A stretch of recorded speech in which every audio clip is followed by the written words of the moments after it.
In my previous video, we talked about performance matrix, specifically accuracy and precision. In this one, let us talk about recall and F beta. Recall is equal to true positive divided by true positive plus false negative. So it tells us of all the actual positives, which is TP, how many did we catch or how many did the model catch. So if the recall is high, then the F false negative would be lower because they have inverse relationship, as you can see from the formula. Suppose if there are 20 real spam emails and your model finds out 10 of those, then your model is said to have a recall of 50%. So to fit these figures in the formula, our true positive were 10 divided by 10 plus 10 because the other 10 were regarded as false negatives. So 10 divided by 10 plus 10, which is equal to 50%. For F beta score, the formula is 1 plus beta square precision multiplied by recall divided by beta square multiplied by precision plus recall.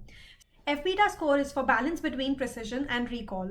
We can adjust this beta parameter so that we can tell the model whether to focus on precision or recall. If beta is equal to 0.5, then we call it as F0.5 score, and in this the model gives more weight to precision and less weight to recall.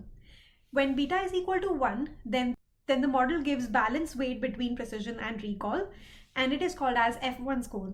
And when beta is equal to 2, then it is called as F2 score, and model gives less weight to precision and more weight on the recall.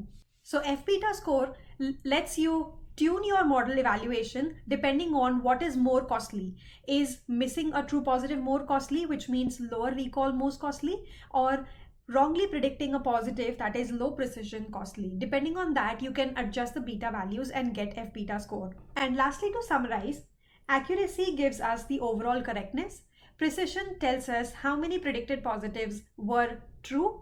Recall tells us how many actual positives were found. And F beta score tunes the evaluation on the basis of what is costly, precision or recall. Medical diagnostics is something where recall is important.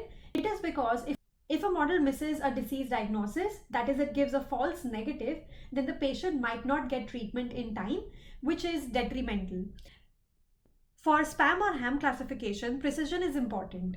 This is because we don't want our model to flag important emails. For example, you receive a job offer or it is an important client email. You don't want the model to classify these as spam emails. That is why we choose precision as an important factor when deciding whether an email is spam or ham.